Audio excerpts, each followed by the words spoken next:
ভাই আমার, আল্লাহ পাক আপনাকে টাকা দিয়েছে, পয়সা দিয়েছে, সব দিয়েছে, আপনাকে আল্লাহ দুটো পা ভেঙে খোঁড়া করে ঘরের মধ্যে বসিয়ে রেখেছে, ভালো লাগবে? কথা বলুন। কিন্তু আপনি ভালো মন্দ খেতে পারেন না, গ্রামে একটু ঘুরতে পারেন, আল্লাহ নিয়ামত দেখতে পারেন, বেড়াতে পারেন, এটা ভালো লাগবে না লাগবে না করে বলুন? তাই আল্লাহ পাক আপনাকে যে সুস্থ রেখেছেন, সেই সুস্থ রাখার পরিপ্রেক্ষিতে একবার মহাব্বত করে আমরা যারা সুস্থ আছি, আল্লাহ আমাদেরকে যারা ভালো রেখেছেন, একটু মহাব্বত করে দিল খুলে আল্লাহর প্রশংসা করুন না আলহামদুলিল্লাহ। পরপরে অসংখ্য দরুদ ও সালাম জানাই আকায়ে নামদার তাজদার মদিনা আহমদ মুস্তাফা মুহাম্মদ মুজতবা, বিশ্ব বৈজ্ঞানিক হয়ে যার জন্ম, বিশ্বে ভ্রাতৃত্ব আনতে জানার শুভ আগমন, সেই অনাদিকালের জগৎ বরণ্য বিশ্ব নেতা আকায়ে নামদার জনাবে মুহাম্মদুর রাসূলুল্লাহ, সকলে বলুন সাল্লাল্লাহু আলাইহি ওয়াসাল্লামের উপর সকলে বলি আল্লাহুম্মা আমিন। আজকের এই মহাতি জলসার নির্বাচিত, নির্ধারিত, সম্মানীয়, সুযোগ্য সভাপতি মহাশয়, বিশেষ করে ফুরফুরা শহীদ থেকে আমার অত্যন্ত প্রিয় একজন মানুষ, আপনাদের সকলের প্রিয় মানুষ, আমার ভাইজান আসবেন।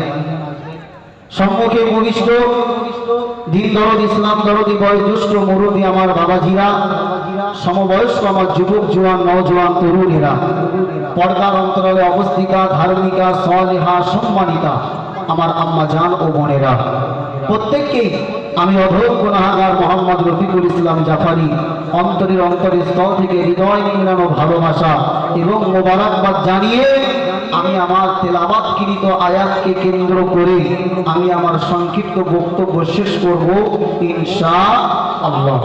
ভাই আমার, তবে একটা কথা বলি, যত ভালোই বক্তা হোক না কেন, তার যদি দুটো জিনিসের কমই হয়, সে জীবনে ওয়াজ করতে পারবে? যদি বলুন না। প্রথম নাম্বার হচ্ছে মাইক। মাইক যদি খারাপ হয়, বক্তা ওয়াজ করতে কি বলুন মন খুলে পারবে? কথা বলছেন না কেন?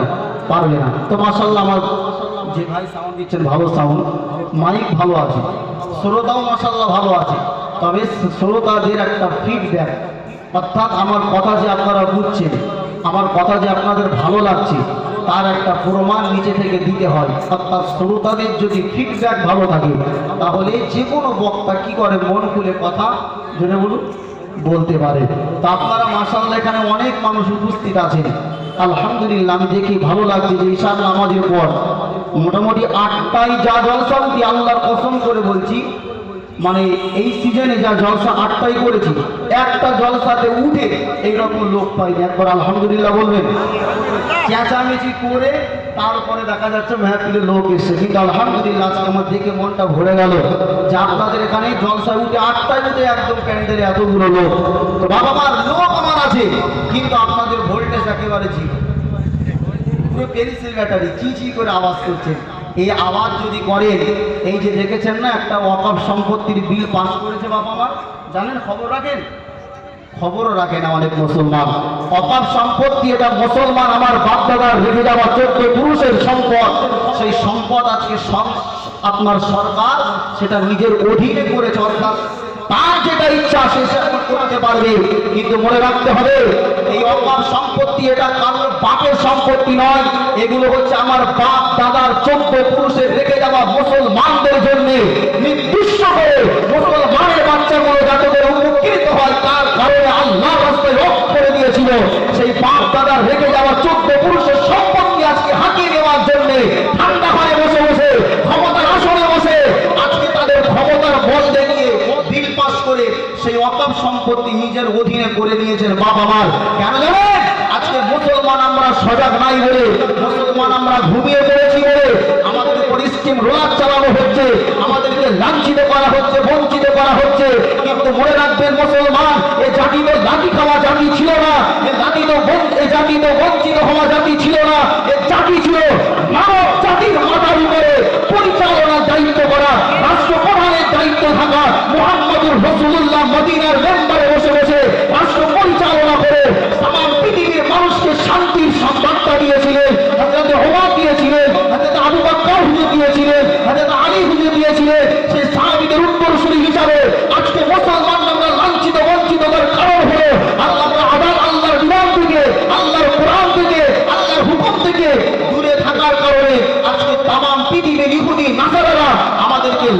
বঞ্চিত পদদলিত করছে। তাই মুসলমান মনে রাখতে হবে সব সময় নরম হলে চলবে না, ঠিক না বেঠিক? এই আওয়াজ দিয়ে বলো সব সময় নরম হলে চলবে, মাঝে মাঝে গরম হওয়ার দরকার আছে না নেই? এক সাপ হুজুরের কাছে মুরিদ হয়েছে, বলেছে বাবা শোনো তুমি তো বিষাদার সাপ, আমার কাছে যখন মুরিদ হয়েছে কাউকে কিন্তু আর কামড়ানো যাবে না। কি বলেছে একটু কথা বলুন, কামড়ানো যাবে না। হুজুরের কাছে মুরিদ হয়ে সাপ একেবারে আপনার মনে করেন গোমরো সাপ, চেনেন তো নাকি?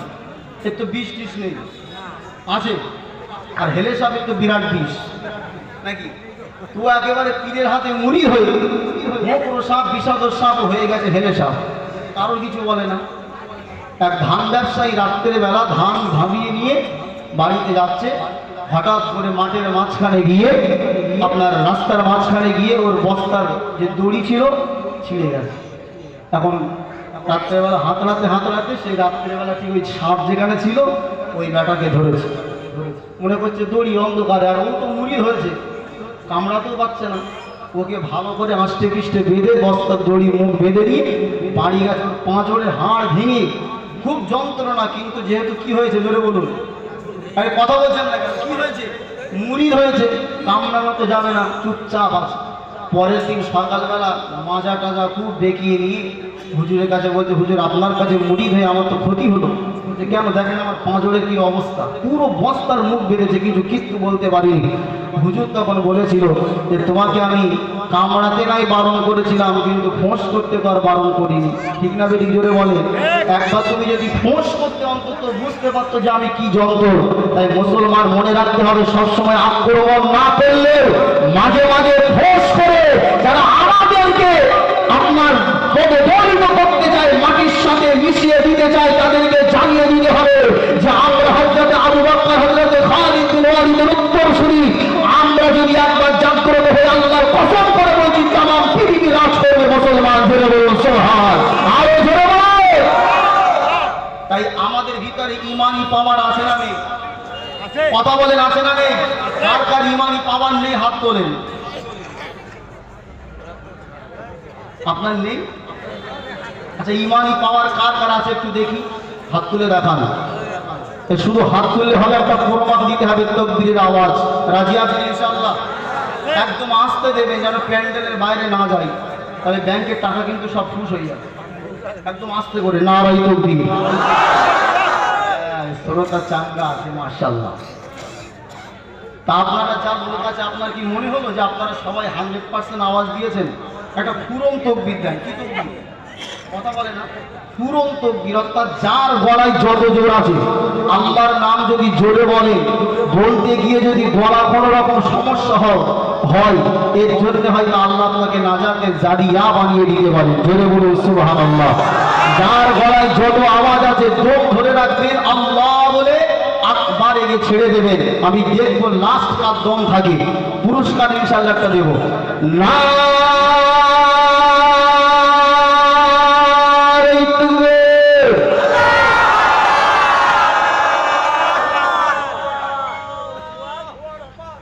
আপনি কি দম চুরি করেছেন মিরাজ ভাই? আরেকবার দেখো, এই লাস্ট চান্স কিন্তু জোরে এবং দম ধরে রাখার তাকবীর, পুরন তাকবীর। যার নাম কি জোরে বলুন? পুরন। মনে থাকবে ইনশাআল্লাহ।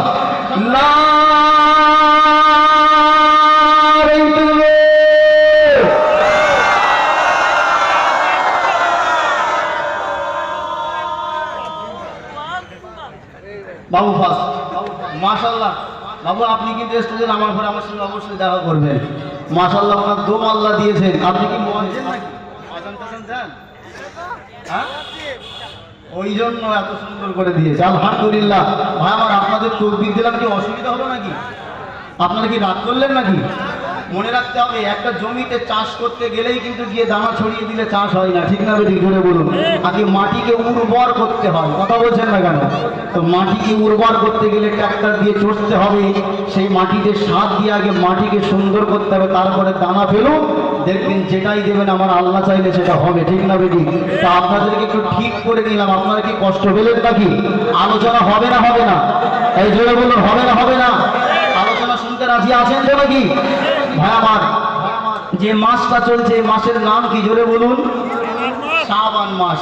মাশাআল্লাহ, কি সুন্দর মাসে আপনারা বসেছেন। শাবান মাস, আমার রাসূলুল্লাহ সাল্লাল্লাহু আলাইহি ওয়াসাল্লাম এই মাসটাকে বারাকাতপূর্ণ মাস বলেছেন। একবার জোরে বলুন সুবহানাল্লাহ। আবাজা ভাইয়ানেরা, নজওয়ানেরা, তরুণেরা, হে রাসূলুল্লাহ দিওয়ানারা, খুব ভালো করে গভীর মনোযোগ দিয়ে আলোচনা শোনো। আমার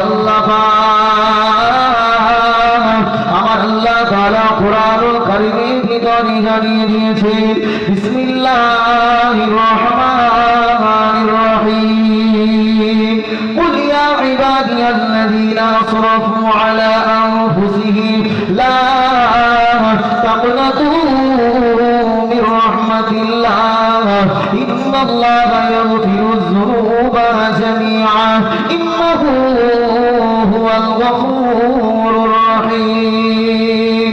হে নওজওয়ান তরুণেরা, হে রাসূলুল্লাহ দিওয়ানারা, আমার আল্লাহ পাক কুরআনুল কারীমের ভিতরে স্পষ্ট বললেন, ইয়া ইবাদিয়াল্লাযীনা আসরাফু, ও আমার বান্দা বান্দীরা, আলা আনফুসিহিম, তোমরা যারা তোমাদের নিজের নফসের উপরে জুলুম করেছো, নিজের নফসের উপরে অত্যাচার করে হত্যা গোড়া দুনিয়া জমিনে করে ফেলেছো, আমি আল্লাহ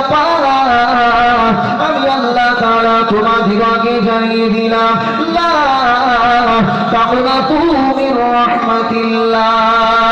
ও আমার বান্দা বান্দীরা, আমি আল্লাহ তোমাদিগকে জানিয়ে দিলাম, তোমরা দুনিয়া জমিনে যদি অন্যায় করে ফেলো, দুনিয়া জমিনে যদি ভুল করে ফেলো, আমি আল্লাহ পাক তোমাদিগকে জানিয়ে দিলাম, কখনো যেন আমি আল্লাহ আমার রহমত থেকে তোমরা নিরাশ হয়ে যাবে না।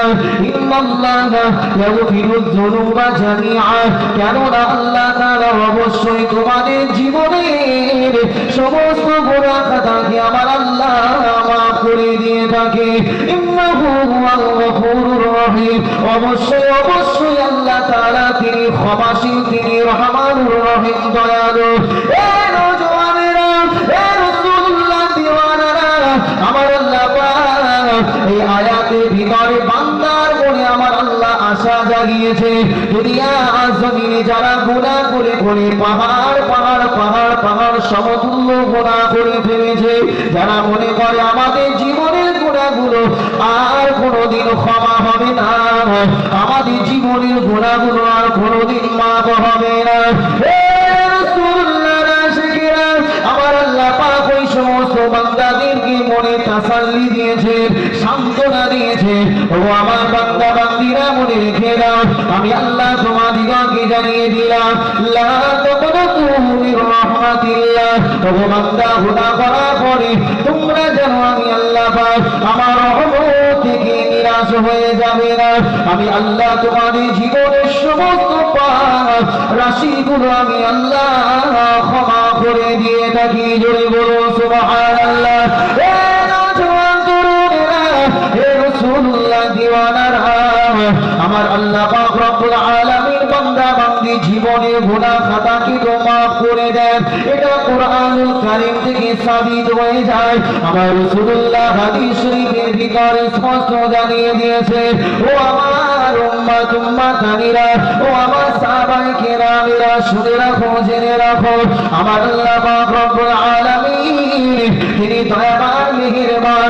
পবিত্র মাহে শাবানে যখন লাইলাতুন মিন নিসফি শাবান, অর্থাৎ যখন শাবান মাসের অর্ধ রজনী, অর্থাৎ 14ই দিবাগত রাত্রি যখন হাজির হয়ে যায়, আমার আল্লাহ পাক রব্বুল আলামিন তামাম পৃথিবীর সমস্ত মানুষের দিকে আমার আল্লাহ রহমতের দৃষ্টি দিয়ে তাকিয়ে থাকে।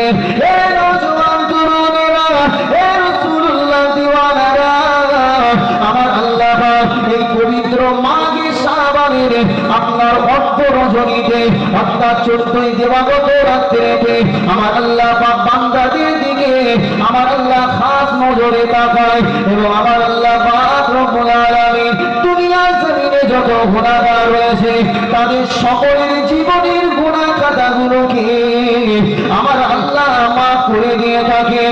আমার রাসূলুল্লাহ জানিয়েছে, শুধুমাত্র দুনিয়া জমিনে আপনার শাবান মাসের 15 তারিখে আমার আল্লাহ পাক শুধু তাদের জীবনের গুনাহ খাতাগুলো ক্ষমা করে না, দুনিয়া জমিনে যারা মুশরিক আর দুনিয়া জমিনে যারা হিংসুক